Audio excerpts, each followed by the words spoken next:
morning, church. Good morning, church. Hallelujah. Praise be to God. Okay na. Praise God.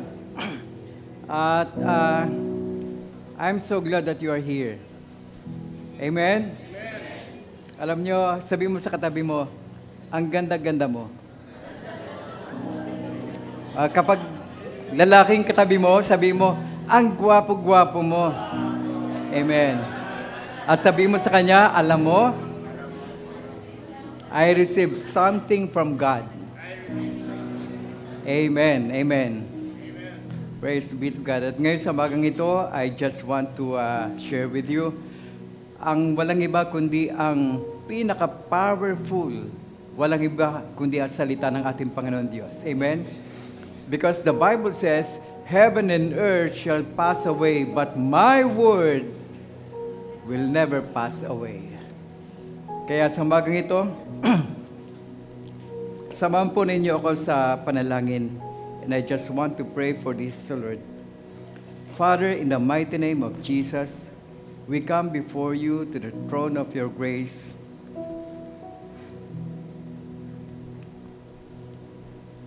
That we may find mercy in times of needs.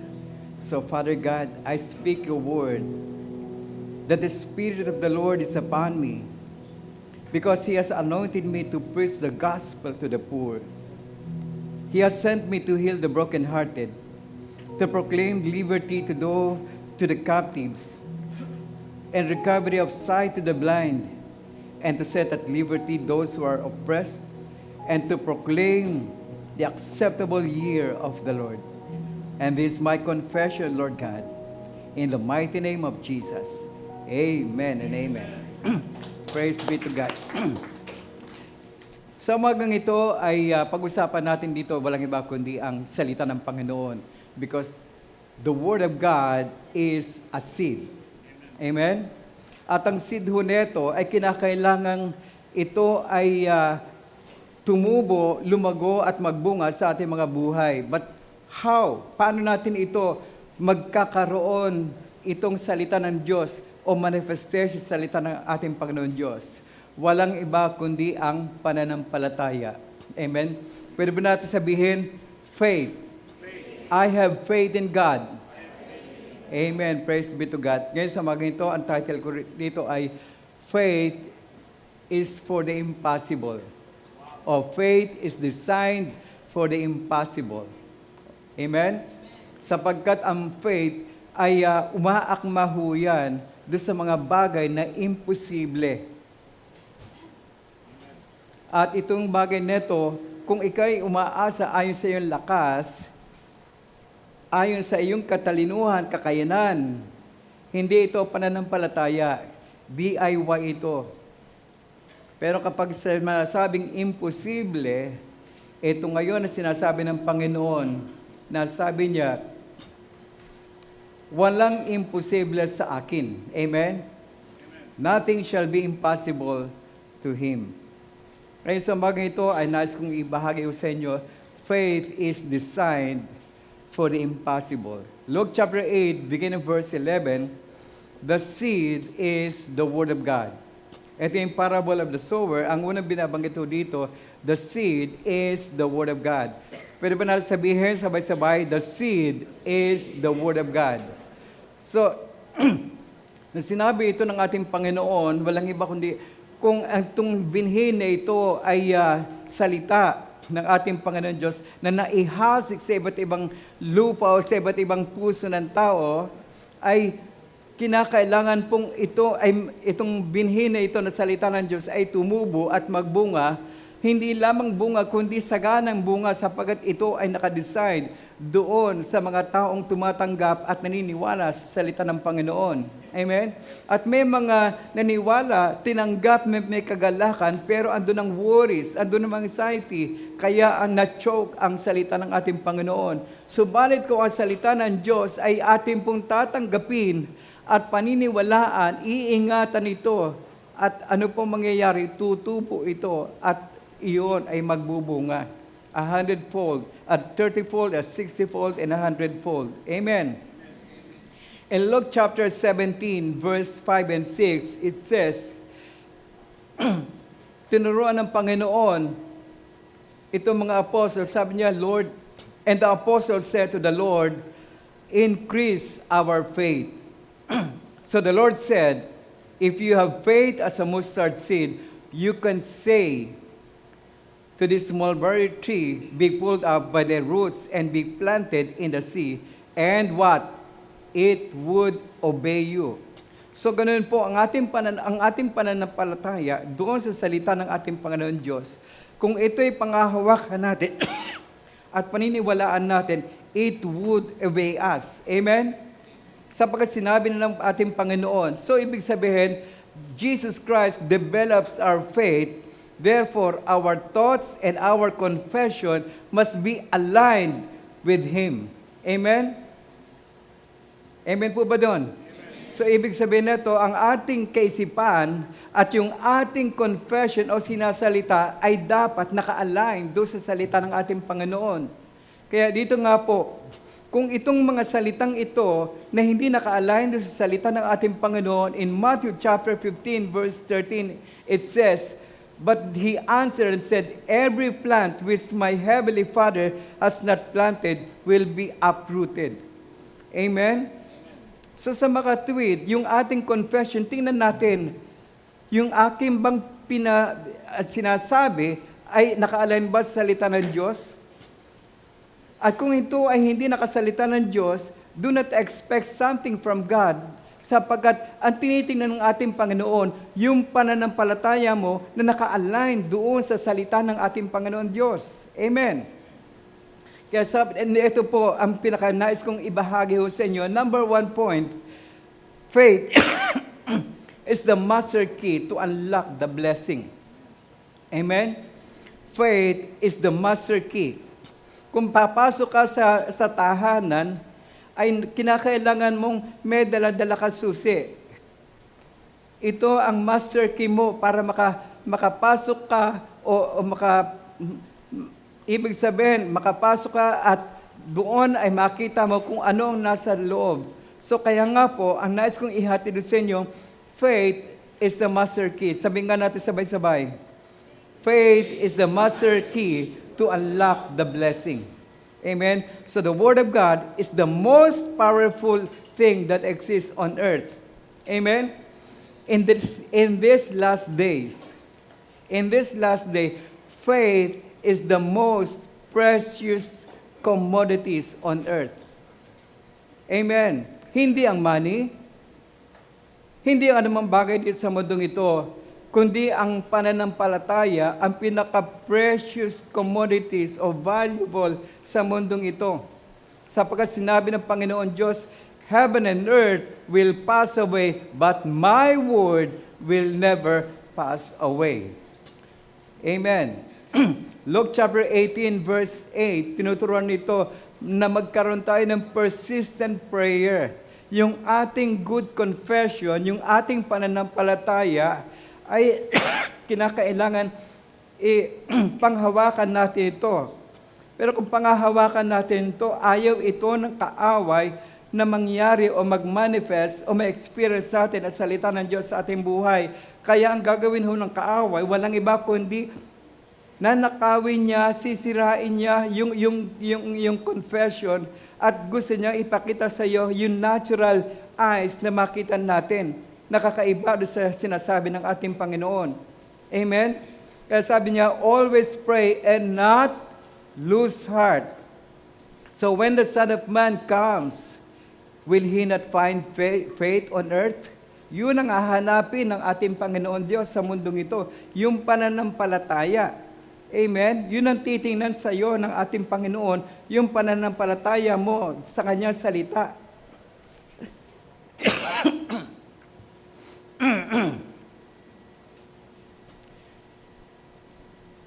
Kaya nasabi po ng Bible, ito po, nais kong i-share sa inyo, you and I as an ambassador ng ating Panginoon Diyos.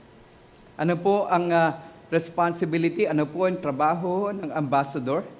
Walang iba kundi nire-represent niya yung kanyang kingdom o yung kanyang nire-represent o kaya country o kaya Philippines, nire-represent niya. Hindi niya nire-represent ito in her self-interest, kundi nire-represent niya yung mismong hari doon sa kingdom na yon. Ngayon din, dito ho sa atin, tayo po ay sinabihan ng Panginoon that you are ambassador of Christ. Amen? At ang dapat ho natin gawin dito ay walang iba kundi tayo po ay binigyan ng karapatan ng Panginoon to speak His word. Amen. Binigyan niya tayo a legal right to speak His word. At dahil nga po, kung tayo po ay binigyan, dapat din ho, meron ho tayong salita na may represent sa mundong ito o maging sa circumstances mo. Basahin natin Isaiah chapter 46 verse 11. It says, "The man who execute my counsel," sorry. "The man who execute my counsel from a far country, indeed, I have spoken it, I will also bring it to pass, and I have purposed it, and I will also do it." Ano po sabi? The man who executes my counsel. The man who speak my counsel and declare my counsel. Ang sabi po doon, from a far country, indeed I have spoken it, I will also bring it to pass, and I have purposed it, and I will also do it. That's the power of the word. Amen?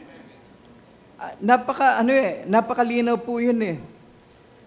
Itong salita, itong pananampalataya, kung ang ating pananampalataya ay naka-align dito sa Word of God, and we speak it by faith, it shall come to pass.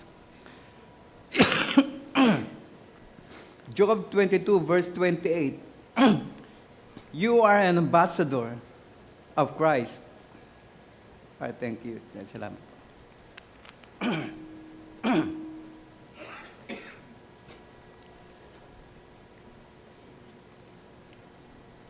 Job 22 verse 28 says, "You will also," what? What? "Declare a thing. And it will be," what? "Established." So it means God is waiting for you to declare something according or aligned to His word, and it shall be established for you. Amen? Not for them, but for you. Ngayon, sabi niyo, so light will shine on your ways. Hindi magliliwanag kung wala kang confession. Amen? Hindi magliliwanag ang ating buhay kung wala tayong good confession na sinasabi o nire-repeat doon sa salita ng ating Panginoon Diyos. Kaya mahalaga po itong mga bagay na ating pong natututunan sa umaga pong ito. I am preaching for you today because you are a believer in Christ. Amen? Can we say that? I am a believer in Christ. Amen. Mark chapter 11 verse 12 and 14. Nung sinabi ito ng ating Panginoong Jesus, nakita ito na witness ito ng mga disciple. Sabi dito, "Now the next day, when they had come from Bethany, he was hungry. And seeing from afar a fig tree having leaves, he went to see if perhaps he would find something on it. When he came to it, he found nothing but leaves, for it was not the season for figs." In response, Jesus said to it, "Let no one eat fruit from you ever again." He spake to the fig tree. In verse 20, kinabukasan, now in the morning as they passed by, they saw the fig tree dried up from the roots, and Peter, remembering said to him, "Rabbi, the fig tree which you cursed has withered away." And Jesus answered and said to him, "Have faith in God." Amen? In the Greek word, have faith in God, it means have a God kind of faith. Amen? have a God kind of faith. Verse 23, for assuredly I say to you, whoever says to the mountain, be removed and be cast into the sea. I'm sorry. And does not doubt in his heart, but believes that those things he says will be done. Amen? And he will have whatever he says. You see that? So binibigyan tayo ng clarification o ng kaliwanagan, yung ating bibig ay mahalaga. Yung lumalabas sa ating bibig ay mahalaga. Kaya kung anong lumalabas sa ating bibig, yun ang nasa loob natin. Amen? I'm sorry. So if you speak for something in faith and do not doubt in your heart, even while you are sleeping, faith is working for you. Amen? While you are sleeping, nag-confess ka, you speak God's word, pinaniwalaan mo ito, at sinalita mo ito with boldness and with confidence in your heart na ito ay mangyayari sa iyo, faith will do the works. Amen. Faith will do the works. And also the angel of God do or hearken the word of God na binigkas mo, na sinabi mo. Kaya dito mahalaga po rito, if you say what God says and you train yourself with right and faith-filled spirit confession, that word is working for you and it will not return void. Amen? Amen. Praise be to God. I am an ambassador to deliver His word. Come on. Sabihin natin, I am an ambassador of God to deliver His word, and I have legal rights to speak. Amen. Palapakan natin ating Panginoon Diyos. So speaking His word is the key. Amen. Alam mo niyo, minsan may nakausap ako, kinumusta ko, kumusta ka na? Kumusta na kayo mag-asawa? Sagot sa akin, eto po, pastor, katulad ng dati, parang hindi na ako makaahon sa ganitong hirap. Hindi na ako makaahon sa pagbabayad ng utang. Ano bang klaseng buhay ito? Alam mo, nagulat ako sa confession na yun. Ang tagal niya nang mananampalataya, and yet yung kanyang confession. So, ano nangyayari? Kung ano yung kanyang confession, yun ang nangyayari sa kanyang buhay. Alam mo niyo, sabi ko sa kanya, don't be offended, ha? Sabi ko, yung sinasalita mo, yun ang naririnig ng ating Panginoon Diyos. Kaya wala nangyayari sa buhay. Natigilan ho siya sa akin at the same time, Pastor, ano po bang gagawin ko? Sabi ko, lahat ng bagay na hindi magandang confession mo sa buhay mo, i-delete mo, alisin mo.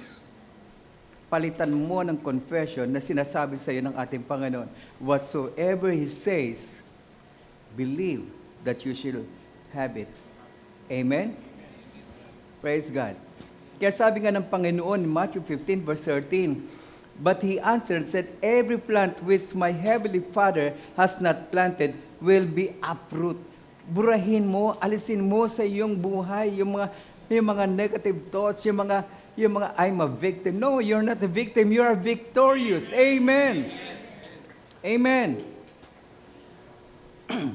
So words will do the work. So when you speak God's word, the truth will edify, encourage, and comfort, strengthen, rebuke, and correct, or even upset the people. Amen. Yung iba may encourage, yung iba may strengthen, pero may mga tao rin ma-upset. Why? Kasi hindi niya maintindihan kung ano pinagsasabi mo. Amen? And who is the most upset? Walang iba kundi si Satan, because ayaw ni Satan na magsalita ka na salita ng Diyos, because alam ni Satan, the word works. Amen? Praise be to God. Hallelujah. Mark 11 verse 23 to 24. Tahimik tayo ngayon. Amen. Alam mo niyo, kapag tahimik ang tao, And I do believe, ninanamnam ninyo. Amen. Parang nginunguya ninyo. Amen? Praise be to God. Sabi mo sa sarili mo, I am blessed. And I have received something from God now. Amen. And when I leave this room, may pasalubong ako. Amen? Amen. Something from God. Amen. So when you speak good things over your life, when you speak health over your life, when you speak rich over your life, when you speak victorious over your life, it shall come to pass. Amen. Praise be to God. Mark 11 verse 23 to 24. When you hear God's word, amen, when you hear God's word or speaking God's word, faith is coming. Amen? So when faith is coming, ibig sabihin, faith comes by hearing and hearing the word of Christ or the word of God. Amen? So when God is full inside of you, kapag ito'y napuno at ito'y bagay na ginagawa mong habit ito, na sinasalita mo, salita ng Diyos, iniimbak mo ito sa sarili mo. Sabi nga, out of the abundance of the heart, the mouth speaks. Amen. So challenge yourself to read His Word. Amen? Maring masabi ninyo, Pastor, paano ba ako matcha-challenge nito? Gusto kong mapakinggan ang salita ng Diyos. Alam mo nyo, itong Bible neto, kapag hindi mo sinasalita, hindi ito magsasalita. Amen? Di ba? Hindi ito magsasalita sa iyo. Pero when you speak the word, halimbawa na lamang sinabi ng Panginoon, the Spirit of the Lord is upon me. Oh. So, ibig sabihin, sino nakakarinig? Ikaw. Amen? Sino nagsabi neto? Si Jesus. Amen. So, because He has anointed me, anointed pala ako. Ngayon, kapag ginawa ho ninyo yun, ibig sabihin neto, ina-accept mo, pinapaniwalaan mo, sinasalita mo. Bakit paano si Abraham na naging righteous? By speaking God's word. As sabi ng Panginoon, I'll made you a father of many nations. Sabi niya nanahimik siya. Pero sabi niya, pinaniwalaan niya, in the presence of God, Romans chapter 4, verse 17, in the presence of God, sabi dito, in the presence of God, I believe, therefore, I speak. You see that? Amen? In the presence of God, I believe, therefore, I speak. Woo. Wow. I challenge myself. Nag-prepress din ako sa akin sarili. Amen? Kaya mga kapatid, challenge yourself to read the Bible. Speak the word. Paniwalaan mo. Ngayon, ito nga po sabi, ituloy ko pa rin ho. Sana ho ba tayo? Mark 11:23-24. When you hear God's word, faith is coming. So you don't need to add anything on it or to add anything to that. It is the most powerful thing on earth that exists. So if you take God's word and believe and release it from your mouth, how? Why? God's word will do the work. Amen? Because faith is your servant. Angel also is ministering angel. The ministering angels in Hebrews chapter 1, verse 14. Are these all ministering angels to serve you, to protect you, because you inherit your salvation. Amen. Basahin niyo sa Bible. Tingnan mo ninyo. Doon sa Hebrews chapter 1, verse 14. Is the ministering spirits ministering unto you to serve you? Yes. Why? Because the angels take heed the word of God. So when you speak the word of God, ibig sabihin nito, angels move the Word of God, the power of God move also. At ito ay mangyayari sa buhay natin. Amen. I made a confession na itong taon nito, I have a new car. Amen? Amen.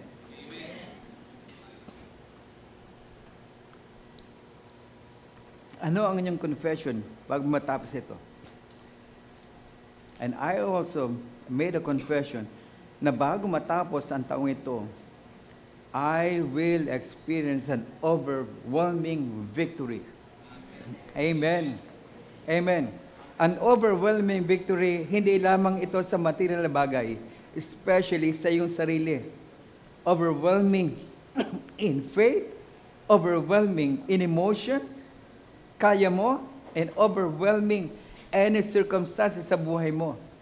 Amen. Because the Bible says in 1 John, sabi, I wish above all things that you may prosper, be in good health, and as your soul prospers. Amen.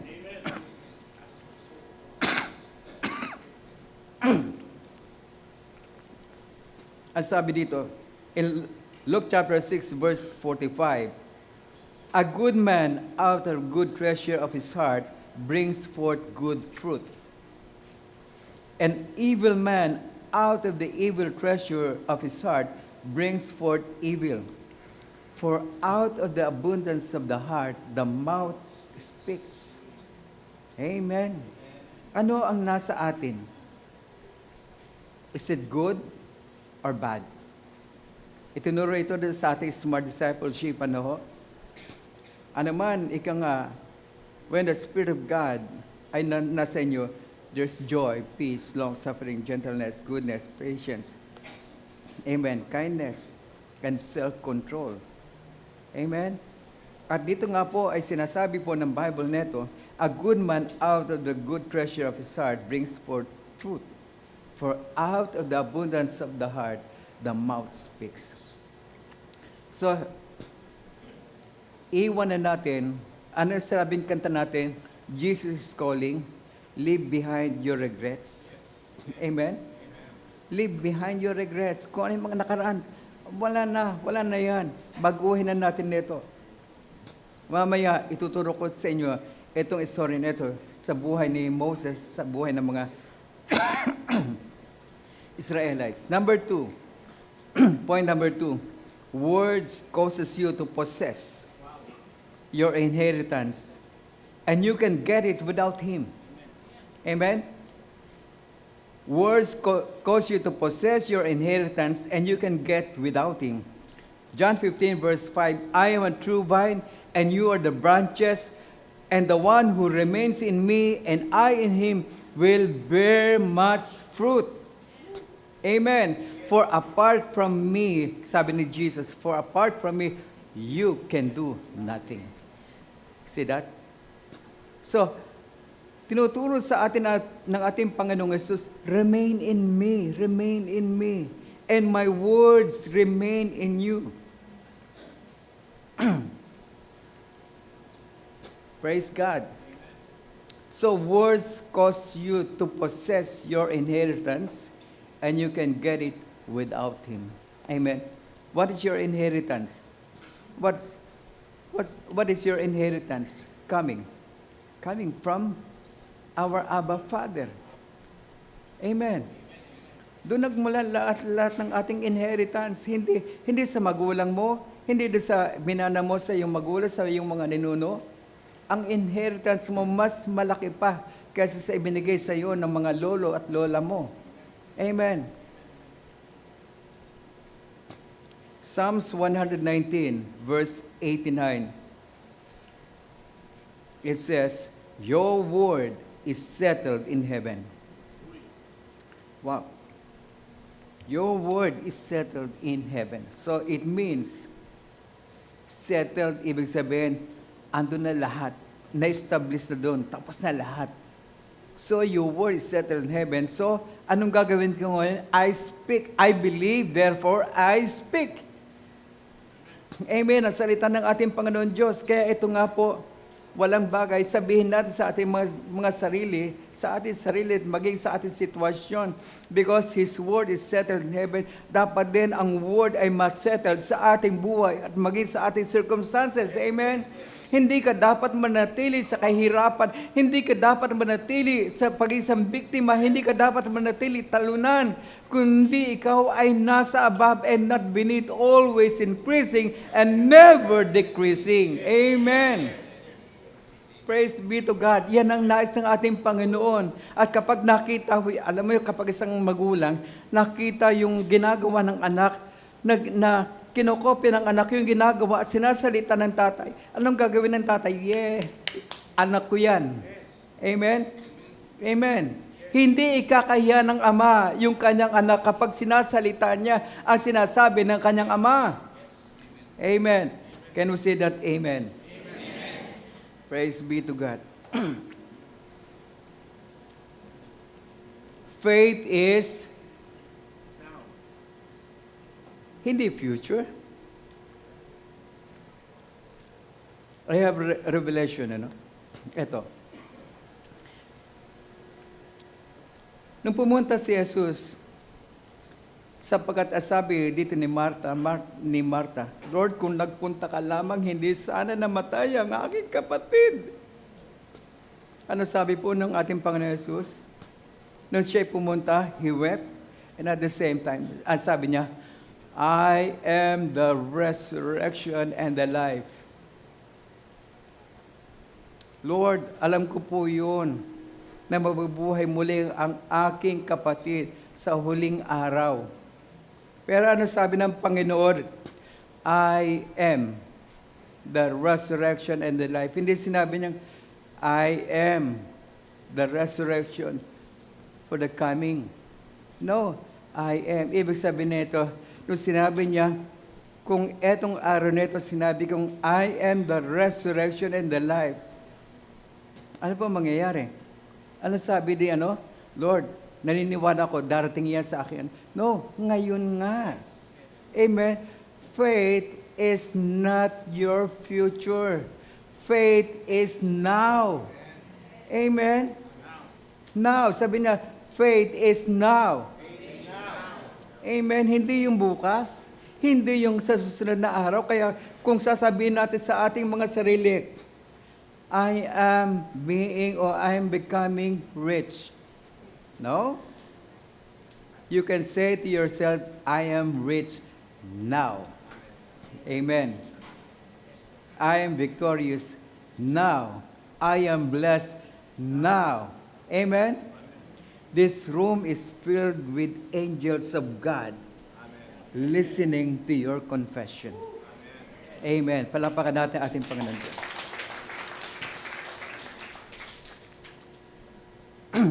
Faith is now. Faith is believing on seeing something and speaking as though they were. Amen. Nung sinabi ng Panginoon kay Abraham, I will make you a father of many nations, ano sinabi niya? In the presence of God, I believe. In the presence of God, I believe, and at the same time, I call those things that are not as though they were. Amen. Tawagin mo isang bagay na sinasabi ng ating Panginoon na hindi pa nag-exist sa buhay mo.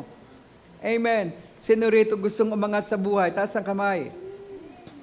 1, 2, 3, 4, 5, 6, 7, 8, 9. Oh, majority. Amen. Amen. Lord, you see these hands. Amen. You purpose it. You declare it. It shall be done unto you. Amen. Amen. The word confession is, in the Greek word, is homologeo. Ang ibig sabihin nito, homologeo, ay homo means same. Legeo means speak. So, confession means it speaks the same words. Amen. Amen? So it means to speak the same thing, to agree with, or to declare it. Amen, sa ating buhay.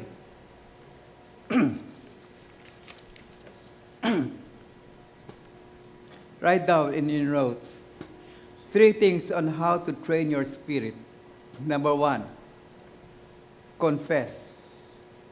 To say the same thing and to declare with. Number 1, sabi natin, number 1, confess. To say the same thing, what God says to you. Amen? In Joshua chapter 1, verse 8, it says, "This book of the law shall not depart from your mouth, but you shall meditate it day and night,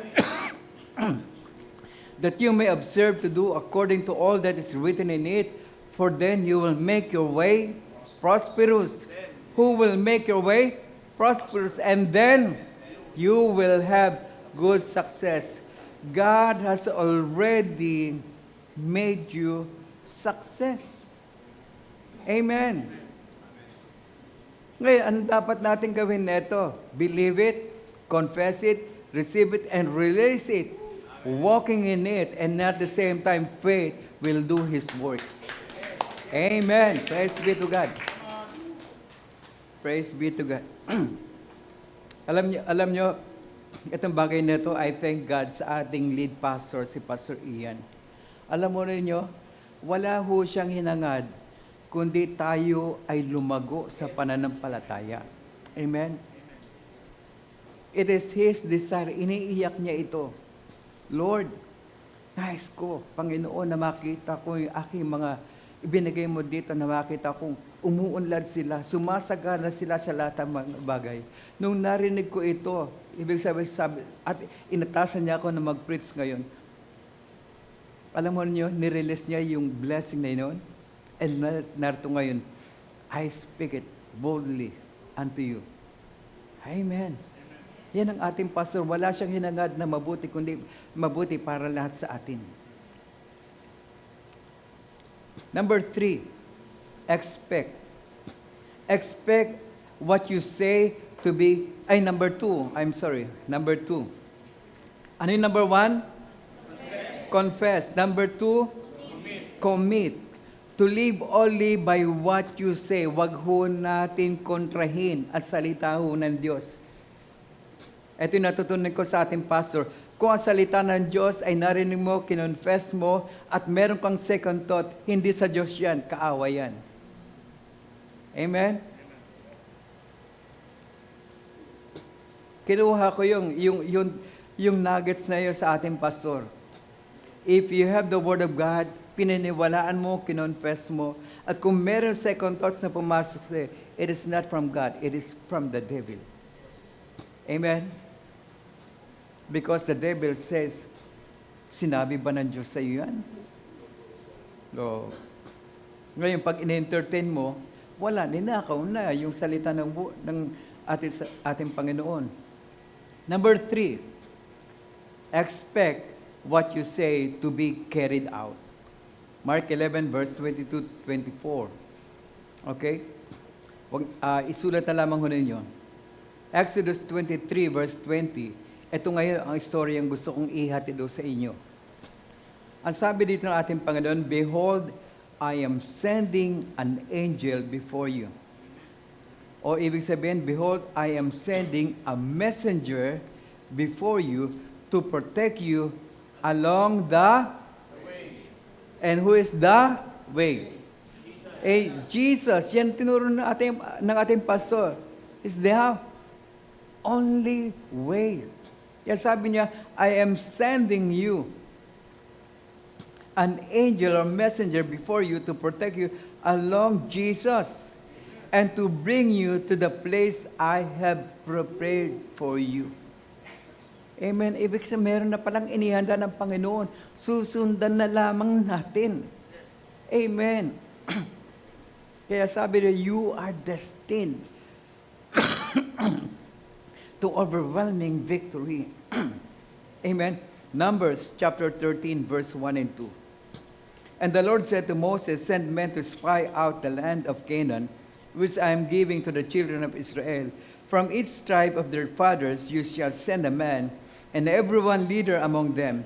Verse 25 to 26, it says, And they returned from spying out the land after 40 days. Tagal 40 days. Pero ano nangyari? Because of their murmuring and complaining, not only 4 days na sila and paikot-ikot, kundi 40 years sila nag-ikot-ikot sa wilderness. Until na yung from 20 and above, tepok.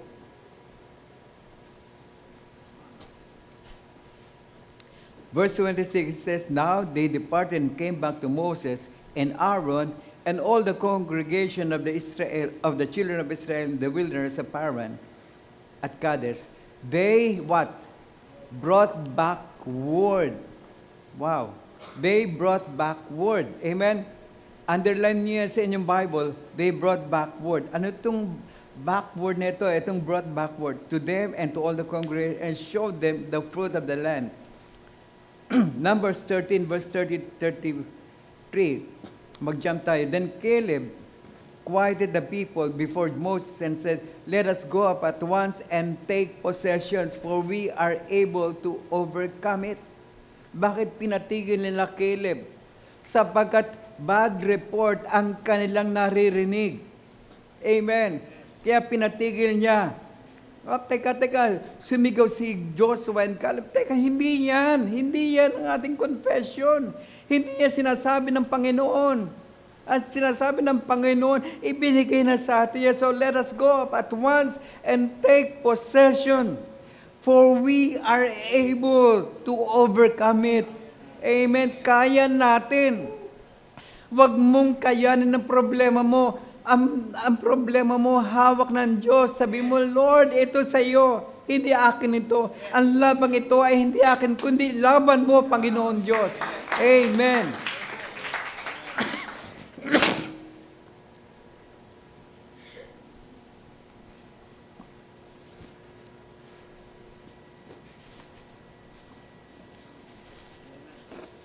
Amen. Verse 31. But the man had gone up with him, said, ano sabi? We are not able to go up against the people, for they are stronger than we. And they gave the children of Israel what? They gave the children of Israel what? Bad report. Alam mo ninyo, kapag kayo may nakakausap, puro mga problema pinag-usapan, natutuwa ba kayo? Hindi. Ano susunod yan? Ang gagawin mo, paano ba ako makakaiwas sa taong ito? Ba? Di ba ganoon? Pero kapag kausap mo, punong-puno ng kasiyahan at sasabihin niya, kundi ang salita ng Diyos, alam mo nangyari sa buhay ko ito? Alam mo nangyari sa aking buhay ito? Nung sinabi ng Panginoon, I came that you might have life and have it more abundant. Alam mo, naranasan ko yung tunay na buhay. At naranasan ko yung abundant life. Abay, sarap pakinggan yun. Mahahawa ka. Kapag may mga bad report, mahahawa ka rin, kaya dapat lumayo ka. Amen? Lumayo ka sa company ng pura mga bad report. O pura mga flood control, lumayo ka dyan.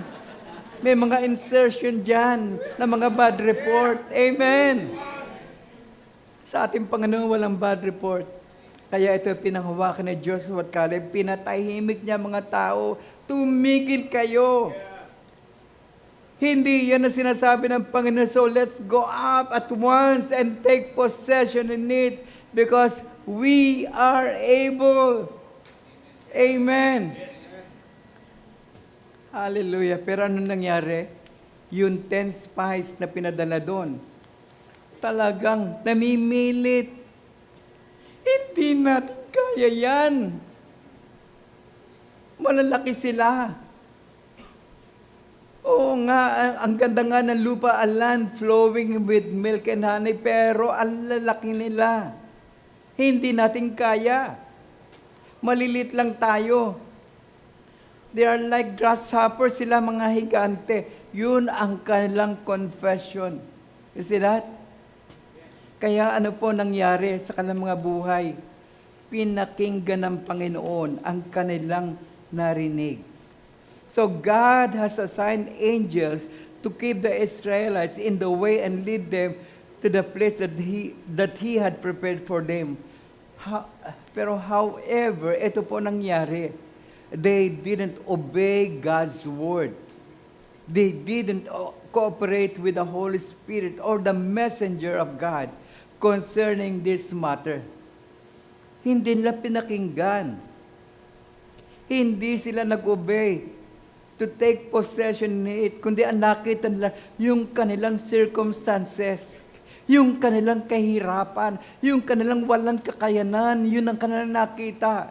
Pero ang sabi ng Panginoon, you are an overcoming. Sapagat napagtagumpayan ko na doon sa krus ng Kalbaryo, it is finished. Now, come on, take your inheritance by faith and speaking my word, sabi ng Panginoon. Hallelujah. Praise be to God. Ang taas ng energy ko ngayon. Ang taas ng spirit ko ngayon. Amen. Thank you, Pastor. Amen. So, is it God's will for them to go to the promised land? Is it God's will for you to inherit your inheritance? Yes, it is God's will for us to inherit. Sapagat ibinigay na sa atin lahat ng Panginoon. Before the foundation of the world, you made you success, prosperous, in good health. Amen. Lahat ng bagay binigay na yan ating Panginoon. So, ang gagawin ho natin, kausapin natin ating sarili, hindi ako nagkukulang. I have my Abba Father. Amen. Who concerns, who loaded me with good things. Amen. Kausapin mo ang bulsa mo. While hindi short yung hawak mo.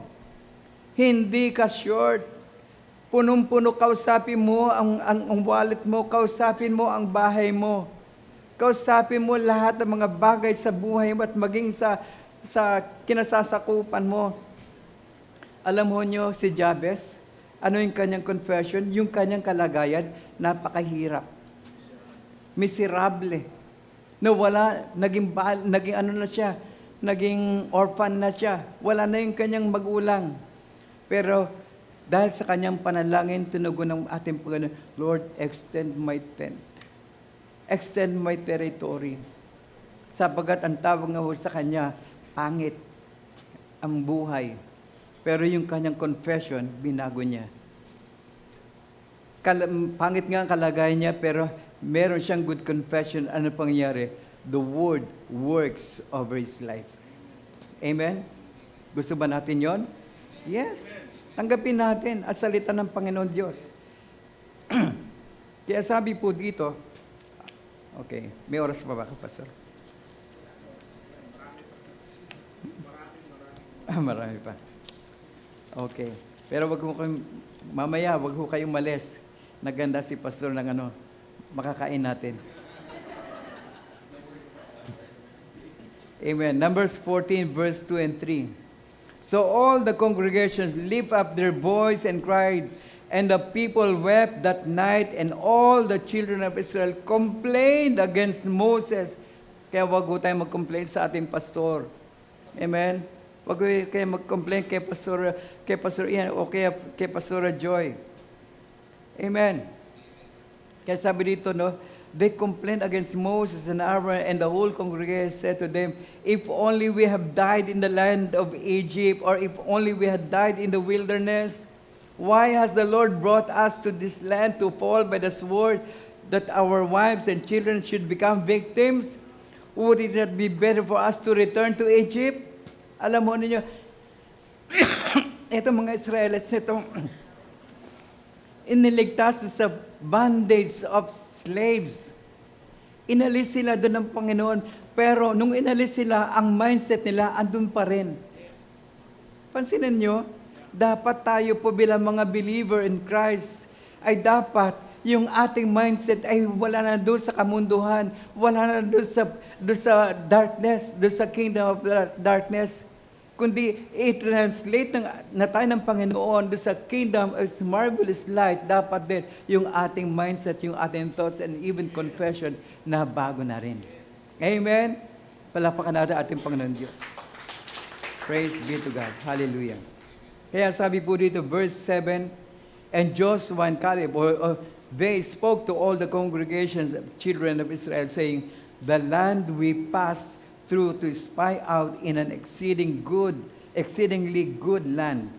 If the Lord, sabi niya, if the Lord delights in us, then He will bring us into this land and give it to us, a land which flows with milk and honey.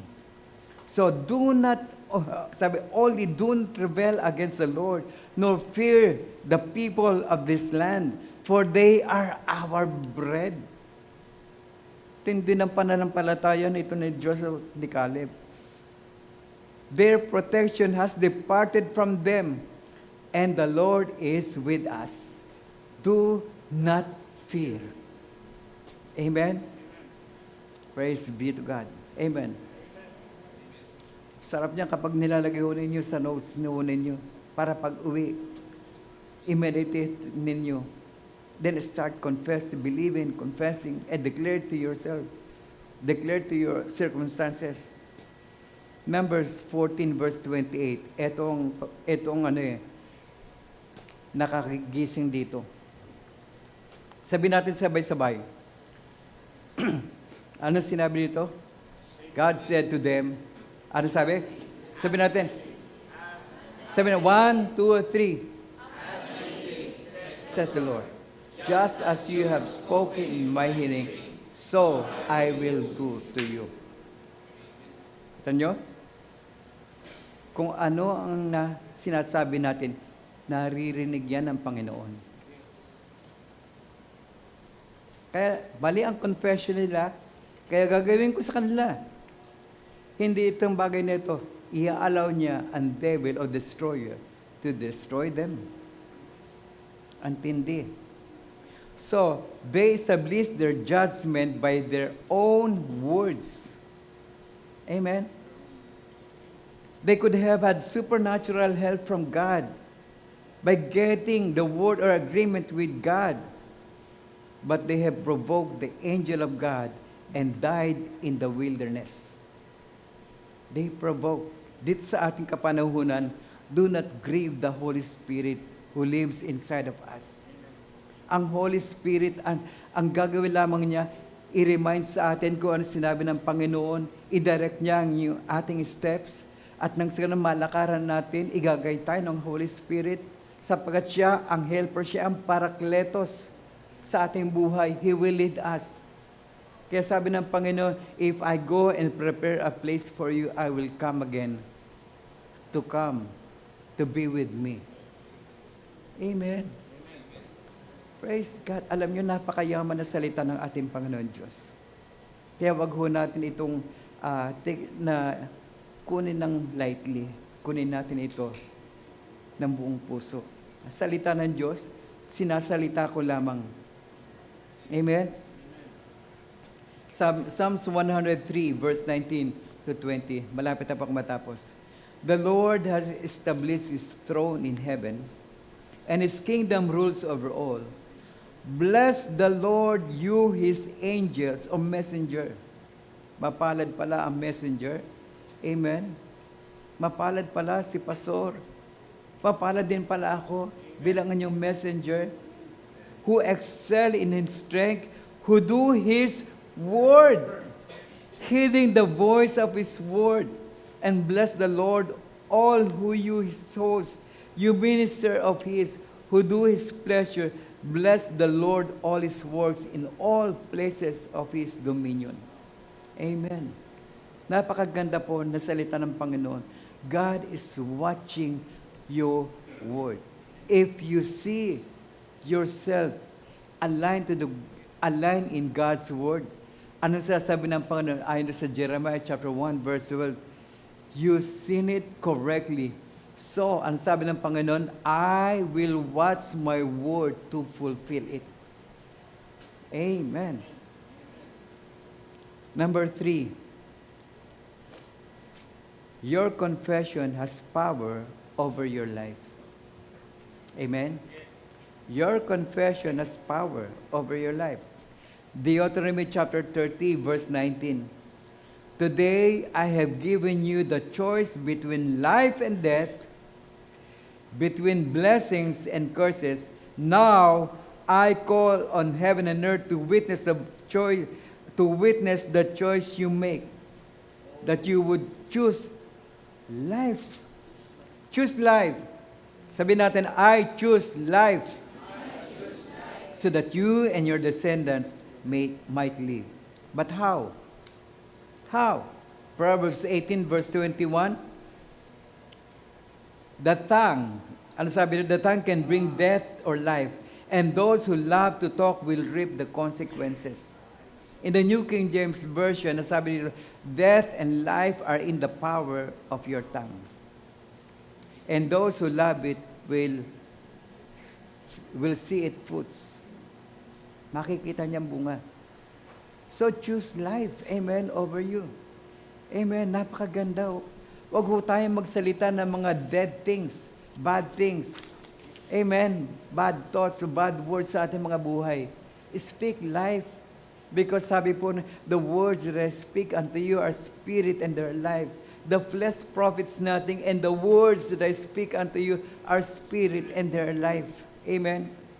Joshua chapter 1 verse 8, this book of the law shall not depart from your mouth, but you shall meditate in it day and night, that you may prosper to do according to all that is written in it, for then you will make your way prosperous, and then you will have good success. JP, pwede ba katang gawing halimbawa? Come on, JP. Come on down. Come on. Amen. Praise God.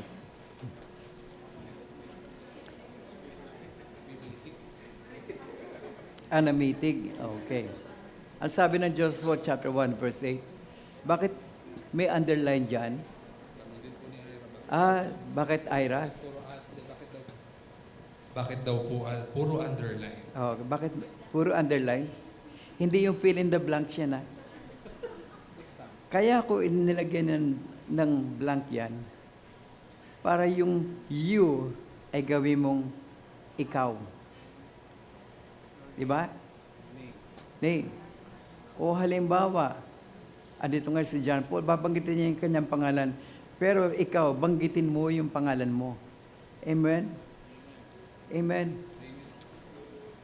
Sige, John Paul. Joshua 1 verse 8, this book of the law shall not depart from John Paul's mouth, but you, John Paul, shall meditate in it day and night, that John Paul may observe to do according to all that is written in it.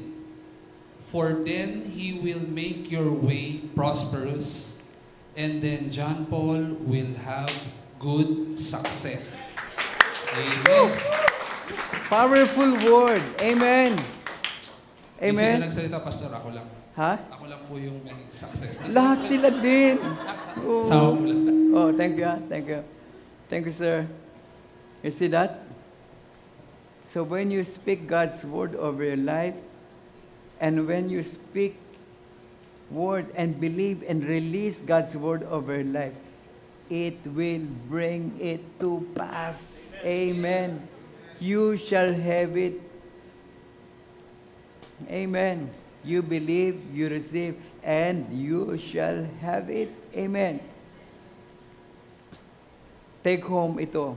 Number 1. Ano yung ating take home? Faith is designed for impossible. Second, faith demands that God is not just your source, but your only source. Amen.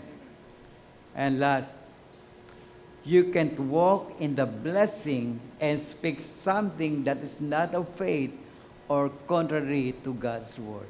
Amen? Tayong lahat ay tumayo at manalangin. Father, we thank you, Lord God, because your word is powerful. Your word, O Lord God, is a prime commodities on earth. So, Father God, forgive us if we speak bad words, if we speak evil words. So right now, Lord God, we confess that right now, we confess right believing and right living. Father, I am your child. I am healed.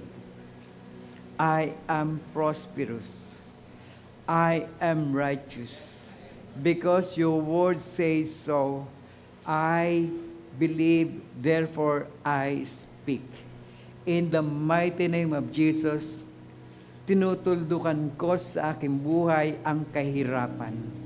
Tinutuldukan ko sa aking buhay ang kawalan. I am now your child. You are my Abba Father. I shall not lack anything. And I say to myself, you are my shepherd. You are my provider. You are my healer. You are my Jehovah banner. In the mighty name of Jesus, I cancel all the deaths in my life. I cancel all the plans and wiles of the devil in my life.